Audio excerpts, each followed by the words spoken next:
네, 반갑습니다. 군대 에피소드 3편으로 찾아뵈었습니다. 자, 저번 시간에 제가 GOP에서 있었던 그 북한의 도발 상황을 얘기하면서 이제 우리 정부는 어떻게 대응을 하고 또 이건 어떻게 해야 되는지 이런 것들을 말씀드렸죠. 이번에는 제가 이제 GOP에서 내려왔어요. 내려왔는데도 이제 저는 부중대장을 달고 있습니다. 원래 장교들이나 이제 부소대장들은 책이 있습니다. 두꺼운 책이 있는데 전쟁이 일어났을 때 내가 어떻게 행동하고 내가 통솔하는 부대가 어떻게 움직여야 되는지를 세세하게 적어 놓은 책이 있어요. 그 책을 보고 공부를 하고 그 책을 토대로 병사들을 훈련시키는 거죠. 그렇게 하는데 부중대장은 책이 없습니다. 애초에 부중대장은 평소 훈련부대에는 없는 직책이기 때문에 부중대장이 할 일이 하나도 없어요. 그럼 무엇을 하느냐? 중대장이 없을 때 이제 중대를 대신해서 임무를 맡고 소대장들을 뒤에서 백업해주고 요런 역할을 하게 되죠. 근데 이것도 뭐 잠깐이지 어차피 중대장님은 일을 잘해요. 중대장 정도 되면 다들 일을 잘합니다. 그리고 소대장들도 뭐 처음에나 뭐 부대 장악하는데 좀 힘들고 이런 뭐 스트레스가 있지 어느 정도 지나면 다들 잘합니다. 소대장들도 어느 정도 지나면 제가 필요가 없어요. 그럼 이제 무엇을 하느냐? GOP 갈 때는 우리가 A급 병사만 받았습니다. 체력 좋고 또 마음 씀씀이도 좋고 또 군대에 대한 이런 적응도 빠른 친구들.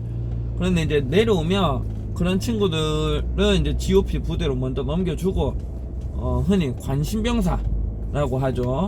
좀 관심이 필요한 군대에 적응을 잘 하지 못하는 그런 병사들을 이제 들도 이제 받게 되죠. 이제 그런 병사들이 군 생활을 잘하고 잘 마무리하고 다치지 않고 국방 의무를 다하면서 이제 군생활 마치게 도와주는 게 저의 일이죠. 저는 이제 그런 친구들을 관리하고 옆에서 얘기 들어주고 뭐 힘든 게 있으면 부대에 건의해서 친구들이 조금 더 적응을 잘할 수 있게 도와주고 또 여러 이제 이미 있던 소대원들과 이제 친해질 수 있게 여러 가지 도와주고 이런 역할을 하고 있는데 뭐 그것도 뭐 하다 보면 별일이 아니에요. 뭐 어차피 소대장이 해야 되는 일을 제가 그냥 그런 쪽에 조금 더 특화돼서 하고 있었을 뿐입니다. 그러다가 이제 한미연합 훈련을 제가 가게 됩니다. 제일 처음 이제 한미연합 때는 무엇으로 갔냐면 군단장이 있어요. 군단장이 그러니까 사단들이 몇 개 모인 게 군단입니다. 제가 이제 군단 연락 장교로 우리 군단의 상황을 옆에 군단장에게 다이렉트로 전달하진 않고 그 부대 이제 참모들에게 알려주죠. 그리고 우리 부대의 상황을 또 옆 군단의 상황을 다이렉트로 우리 군단에 알려주는 그런 연락 장교 역할을 하러 가게 되었습니다. 가게 되면서 이제 좀 교육을 받았는데 우리나라에 그 전쟁이 났을 때 저는 여태까지 중대나 대대까지의 이런 전쟁 세부 규칙이 아닌 뭐 방법 이런 것들을 보았는데 군단으로 가게 되면서 이제 우리 군단과 다른 군단의 연합 작전이죠. 그리고 미군 한미연합 훈련 미군의 움직임에 맞춰서 우리 군이 움직여야 된단 말이죠. 이런 우리나라가 전쟁을 났을 때 통으로 어떻게 싸우는지 이거를 제가 알게 되었습니다. 그래서 이제 훈련 상황을 지속적으로 연결해주고 보고해주고 여기서 어떤 상황인지를 눈여겨보고 또 필요한 정보들을 골라서 이쪽에 알려주고 또 야 이런 지금 어떻게 움직이니 뭐 몇 사단은 뭐 어떻게 되니 현재 상황은 어떻니 어디까지 밀렸니 뭐 이런 것들을 계속해서 전달을 주고받아야 됩니다. 이렇게 긴밀하게 소통이 되어야 전쟁에서 이길 수 있기 때문에 이렇게 하는데 저는 이 전쟁을 통해서 전쟁은 절대 하면 안 된다는 거를 이 훈련을 통해 다시 한 번 더 깨달았습니다. 이게 시뮬레이션을 돌립니다. 컴퓨터로 적이 뭐 어떻게 움직일지 예상을 해서 적 부대를 움직이는 그런 이제 컴퓨터로 이제 부대를 움직이는 게이머들이 있어요. 이분들과 또 우리가 훈련은 이제 몸으로만 뛰는 게 아니고 우리 컴퓨터로도 피해 상황이나 이런 걸 내봐야 하기 때문에 합니다. 근데 여러분, 이거 게이머로 프로그램 돌렸을 때 다 죽습니다. 북한과 싸웠을 때 전방에 있던 군인들이 다 죽었어요. 포탄 한 방에 몇백 명씩 죽어나갑니다. 이게 실제로 일어났다고 생각을 하면 지금 전방에 우리나라 군인들이 몰려있는데 그 군인들 다 죽고요. 지금 우리 예비군 있죠? 예비군들이 다시 그 자리를 채워서 가서 또 다 죽는 겁니다. 전쟁하면 일단 우리나라 국민의 남자의 반은 죽을 것 같습니다. 우리가 승리하더라도 다 죽는 시나리오를 제가 경험을 하고 왔습니다. 물론 전쟁에서 이깁니다. 우리가 이렇게 하여튼 한 반 정도 대충 연을 하겠습니다. 한 뭐 반 정도 밀리고 공격 쫙 올라가면서 계속 싸우는데 우리가 이 전투에서 승리해서 이겨서 진출한다고 피해자가 없는 게 아닙니다. 우리가 승리한 가운데에서도 누군가는 죽어납니다. 그게 이제 컴퓨터 숫자로 보니까 몇 명 죽었습니다. 몇 명 죽었습니다. 뭐 전차가 몇 대 파괴되었습니다. 뭐 무슨 시설 파괴되었습니다. 이런 건데 실제로 일어났다 생각을 해보면 다 죽는 겁니다. 그냥 다 죽습니다. 다 죽어. 내 친구, 내 가족, 내 지인들 한 반은 다 사라진다고. 우리 어벤져스 타노스의 핑거 스냅이 일어난다고 생각을 하시면 됩니다. 경제 기반도 다 무너집니다. 그걸 보고 이제 저는 이런 생각을 더 했고 또 갔다 왔습니다. 갔다 와서 이제 짜릿한 또 거의 한 달 가까이 되는 시간을 거기서 보냈기 때문에 또 그래도 한미연합 훈련인데 휴가를 좀 받고 휴가 또 하루 이틀 더 늘려서 또 갔다 오고 그렇게 하니까 이번에는 그때가 뭐였더라 무슨 가디언? 이랑 을지 프리덤 가디언? 한 두 가지 훈련을 갔다 왔는데 하나는 연락 장교로 갔고 그 다음에 하는 훈련 때는 게이머로 갔습니다. 이번에는 북한군을 이제 조작하는 컴퓨터 게임 프로그램 게이머로 갔는데 제가 북한군 특수부대를 맡게 되었어요. 북한군 특수부대 통으로 하나 우리나라로 치면 뭐 공수부대 뭐 특전사령관 뭐 이런 급입니다. 딱 가가지고 몇 번 한 일주일 정도 연습하고 딱 실제 훈련할 때 딱 했죠. 북한 특수부대가 하는 일은 요인 암살이 아니고요. 우리 군의 위치를 쫙 알려줍니다. 여기에 뭐가 있다, 여기에 뭐가 있다 이러면서 보고 체계를 통해서 그 포를 어디다가 쏴야 되는지 그리고 하다가 이제 훈련 중반쯤에 가서는 화생방 훈련을 또 연출을 해야 되기 때문에 바람 좋고 이럴 때를 딱 보고해서 화생방을 빡 터트려 버리죠.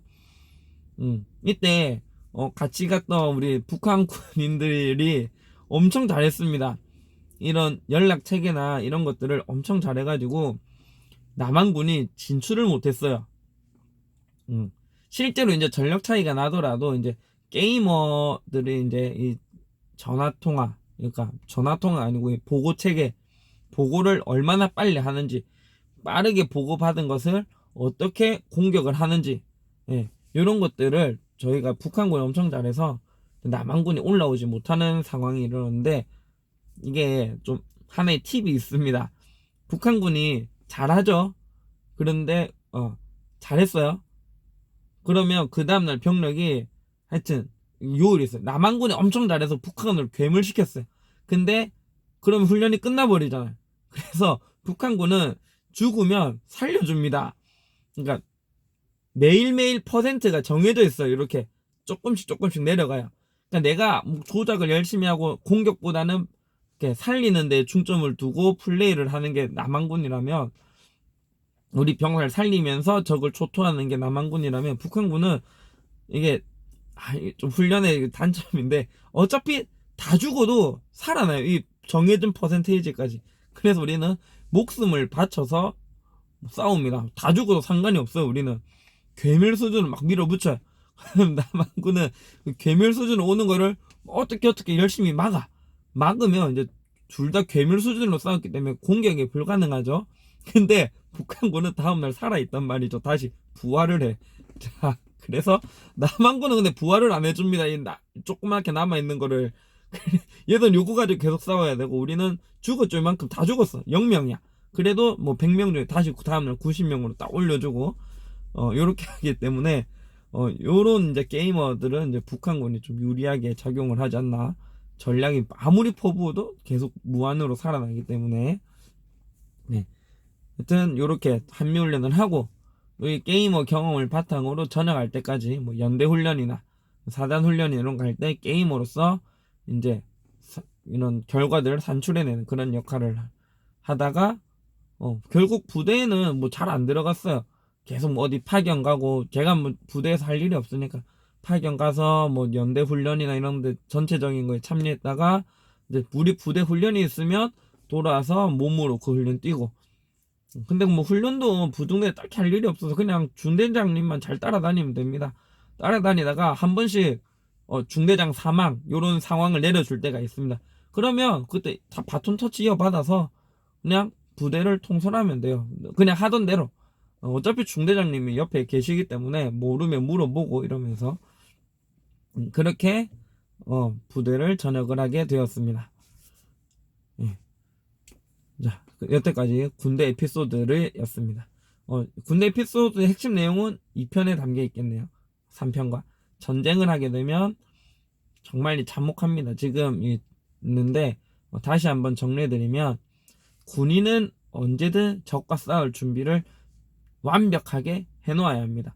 우리 정부가 아무리 온화하게 대응하고, 뭐, 미온적하게 대응해도, 우리 군인은 적과 싸워서 이길 수 있는 마음가짐이 있어야 되고 실제로 그런 준비가 되어 있어야 됩니다.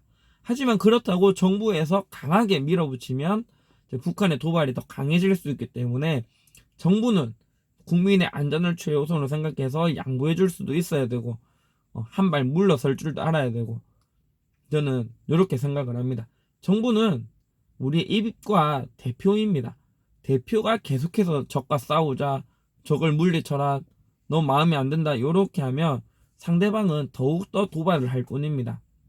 그렇기 때문에 우리 정부는 적을 계속해서 대화를 시도하고 우리는 싸울 의지가 없다. 계속해서 이렇게 하면서 뒤에 우리의 군은 만반의 준비를 해놓고 적이 실제 도발을 감행했을 때 언제든지 그것을 방어하고 더욱더 강한 공격을 퍼부을 수 있는 준비가 되어야 한다. 그리고 전쟁은 우리의 피해가 나는 게 싫습니다. 저는 전쟁하면 다 죽는 것을 이제 저는 군대 한미연합 훈련하면서 그 프로그램상이지만 프로그램상에서 보았기 때문에 저는 전쟁은 절대 일어나서는 안 된다. 이렇게 생각을 하고 있습니다. 예, 그러면 이제 요즘 이제 북한과의 도발 관련해서 얘기가 많기 때문에 군대 에피소드를 풀어보았습니다. 김서부입니다.